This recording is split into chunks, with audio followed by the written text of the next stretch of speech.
నీరు పల్లమెరుగు నిజం దేవుడెరుగు అనంటే నీళ్ళెప్పటికీ వంపున్న దిక్కే పోతాయి. నిజాన్ని నిరూపించలేనప్పుడు దేవునికే తెలుస్తుందని అంటారు. సూర్యుడు తూర్పు దిక్కే ఉదయిస్తాడు, పడమటనే అస్తమిస్తాడు. అవన్నీ భూమి ఉన్నంతకాలం ఏం మారాయి.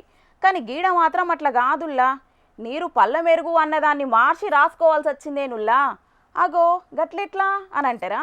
మీ కళ్ళతోని మీరే చూసి తరించుండ్రి.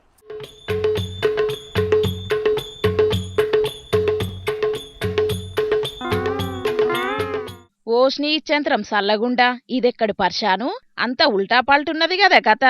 నీళ్ళెప్పుడైనా వంపున్న దిక్కే పోతాయి. నీళ్ళల్లా అలకటిదేదన్నేస్తే తేలుకుంటా వంపున్న దిక్కే నీళ్లతోనట్టుగా పోతది. కాని గీడ నీళ్ల కాలువల గీ అన్న కాగితం ముక్కెయ్యంగానే ఉల్టా కిందికి పోవాల్సింది మీదికి పోతున్నది. సుడిగాలులు లేచిన కాడ భూమి మీది నీళ్లు మొగులు మీది కురికినట్టే ఏం గాలి నీళ్ళ మోటార్లు లేకుంటేనే మీదికి పోతున్నాయి నీళ్లు.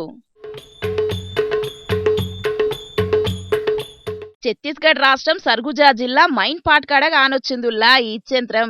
ఇదైతే ఎప్పటిసుందో ఉన్నదట గాని ఇప్పుడు రీళ్లు వేసుకుంటా ఇంటర్నెట్ల దిప్పేటాలకు ఈ నీళ్ల ప్రవాహం కంటే స్పీడ్ గా మస్తు వైరల్ గా వచ్చింది వీడియో.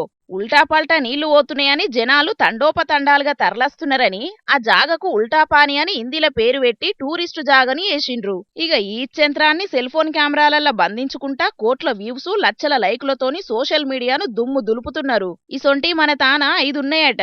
గురుత్వాకర్షణ కంటే ఎక్కువ బలం ఉన్నది మీదికి గుంజటాలకు ఇట్లా అవుతున్నదని సైంటిస్టులు అంటున్నారు. కానీ ఈ సోషల్ మీడియా జమానాల సృష్టికి వ్యతిరేకంగా ఏదిగా నచ్చినా అది ఇచ్యంత్రమే. రీల్స్ కు మంచి స్టఫ్ లెక్క అన్నట్టు. జనాలు మీకు కూడా రీల్స్ తీసుకోబుద్దైతే ఆల్షం ఎందుకు కానీండ్రిగా.